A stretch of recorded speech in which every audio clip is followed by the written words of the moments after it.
तो hello friends, क्या हाल चाल? सब बढ़िया। तो मैं उम्मीद करता हूँ कि आप बिल्कुल स्वस्थ होंगे, मस्त होंगे, अच्छे से अपनी पढ़ाई पर ध्यान दे रहे होंगे। तो दोस्तों, हमने पहले के लेक्चर में फर्स्ट लेक्चर में क्या पढ़ा था? हमने बहुत कुछ पढ़ लिया था। कोशिका सिद्धांत रह गया था, तो अब पढ़ते हैं कोशिका सिद्धांत। इसे हम इंग्लिश में कहते हैं सेल थ्योरी। अब पढ़ते हैं हिंदी में क्या है। लेंथ लेंथ बाय लेंथ पढ़ेंगे, जैसे कि आप स्क्रीन पे भी देख रहे होंगे। तो शुरू करते हैं फिर। क्या उस कोशिका सिद्धांत को हम इंग्लिश में कहते हैं सेल थ्योरी। सेल थ्योरी कहते हैं।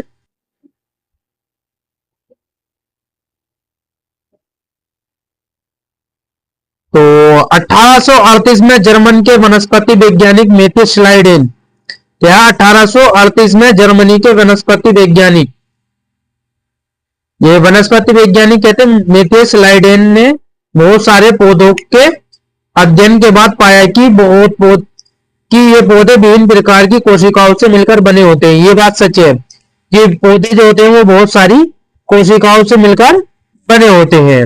ये हमारी क्या है? कोशिकाएं, सेल।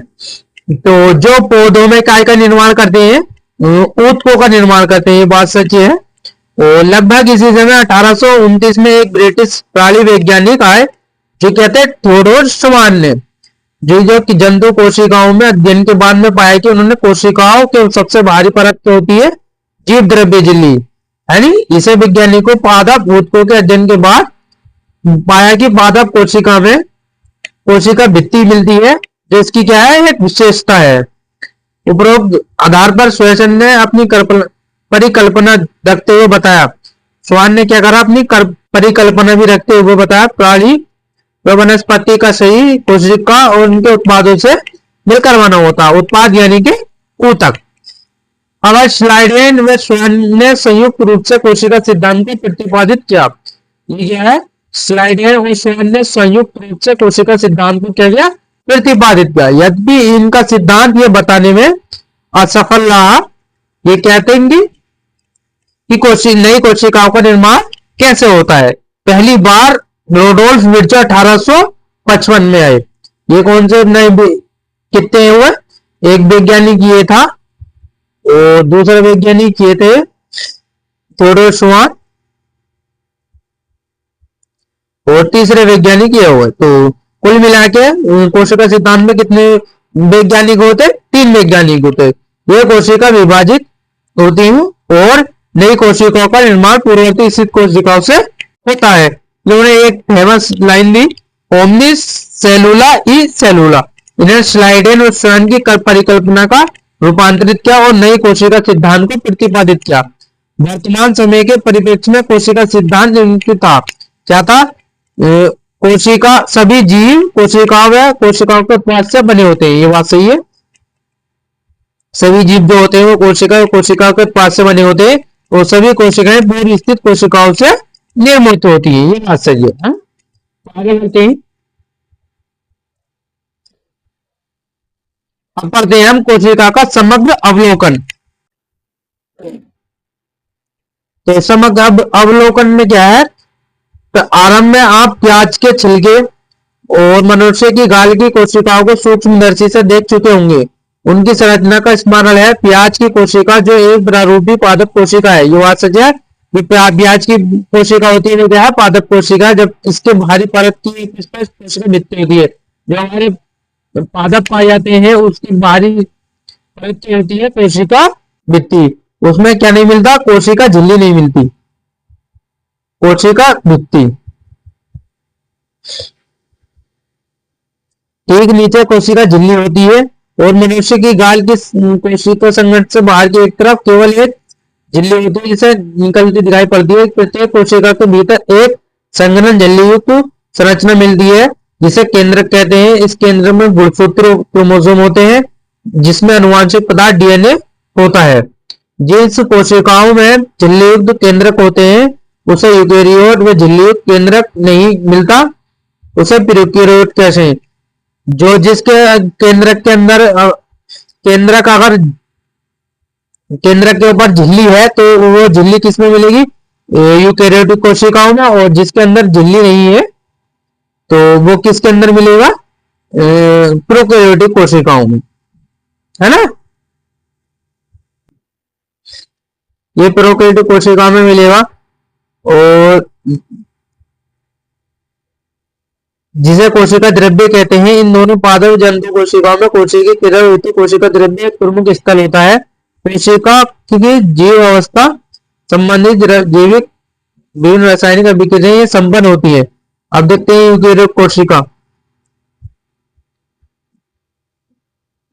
यूकेरियोटिक कोशिका में केंद्रक के अतिरिक्त अन्य झिल्लियुक्त विभिन्न संरचनाएं मिलती हैं, जैसे जिसे कोशिकांग कहते हैं, यानी कि सेल ऑर्गेनल, जैसे अंतःद्रव्य जालिका, एंडोप्लाज्मिक रेटिकुलम कहते हैं इंग्लिश में, सूत्रकणिका यानी कि माइटोकॉन्ड्रिया कहते हैं, और सूक्ष्म बॉडी यानी कि माइक्रोबॉडीज कहते हैं, गोल्गी सम्मिश्र और लैनकाय लिया लाइसोसोम राजधानी। प्रयोग कोशिका में झिल्ली कोशिकांग का अभाव होता है, यानी कि यूकेरियोटिक कोशिका जो होती है उसमें झिल्ली युक्त कोशिकांग नहीं पाई जाती। क्या होता है, झिल्ली युक्त कोशिकांग नहीं पाई जाती। तो आगे देखते हैं। जैसे ये दे रखा है, ये क्या है, आरबीसी है। ये क्या है, आरबीसी, आर यानी कि रेड ब्लड सेल, जिसका आकार कैसा होता है, गोल होता है, द्विअक्षीय होता है। और ये क्या है, डब्ल्यूबीसी।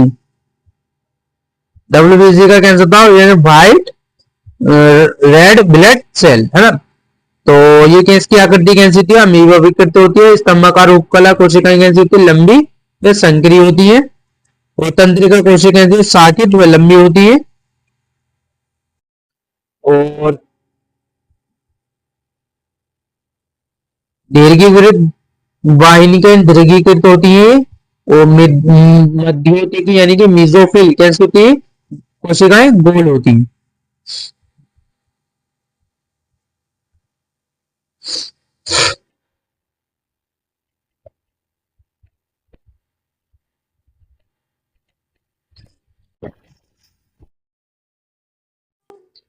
अब पढ़ते नहीं है।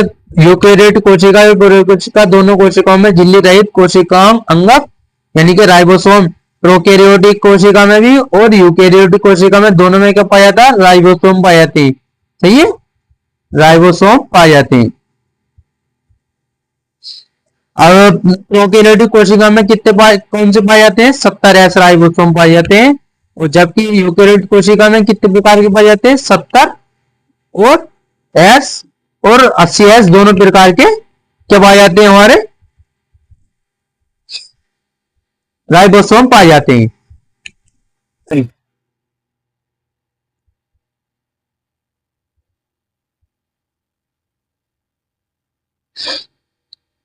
अंगक कोशिका के भीतर राइबोसोम केवल एक कोशिका द्रव्य में ही नहीं बल्कि दो अंगक हरित लवक और सूत्र कलिका में व खोदरी अंतर द्रव्य जलिका में भी मिलते हैं। जंतु कोशिका में झिल्ली रहित तारकाय या केंद्रक जैसे अंगक मिलते हैं। जो जंतु कोशिकाएं होती हैं उसमें तारकाय क्या होता है, झिल्ली रहित होता है। तो जो कोशिका विभाजन में क्या होता है, सहायक होता है। तारक के अंदर सेंट्रोसोम क्या होता है, वो कोशिका विभाजन में सहायक होता है। कोशिका माप और आकार व कार्य की दृष्टि से विभिन्न प्रकार की हो सकती है। सबसे छोटी कोशिका क्या होती है, माइक्रोप्लाज्मा, कितनी प्रकार की होती है, 0.3 माइक्रोमीटर की होती है, लंबाई की होती है। जबकि बैक्टीरिया कितने का 3 से 5 माइक्रोमीटर का होता है। पृथ्वी पृथक की गई सबसे बड़ी कोशिका या शतुरमुर्ग का अंडा है ना। सबसे बड़ी कोशिका का शतुरमुर्ग का अंडा। बहुकोशिकीय जीवधारी में मनुष्य की लाल रक्त कोशिका का व्यास कितना होता है, 7.0 माइक्रोमीटर का होता है। तंत्रिका कोशिका क्या है, सबसे लंबी कोशिका में से एक है। और ये बिंबाकार बहुभुजी स्तंभीय घनाभ धागे की तरह असमकीर्तिक प्रकार की हो सकती है। कोशिका के रूप उनके कार्य के अनुसार भिन्न भिन्न होते हैं। तो आज के लिए इतना ही काफी दोस्तों, फिर मिलते हैं नेक्स्ट वीडियो में। अगर वीडियो पसंद आई हो तो लाइक करें और कमेंट करें और शेयर ज्यादा से ज्यादा करें और सब्सक्राइब जरूर करें, प्लीज सब्सक्राइब जरूर करें।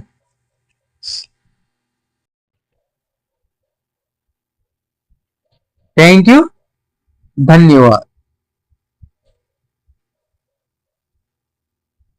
तो मिलते हैं फिर नेक्स्ट वीडियो में। जब तक के लिए आराम से पढ़ो और देखो वीडियो को।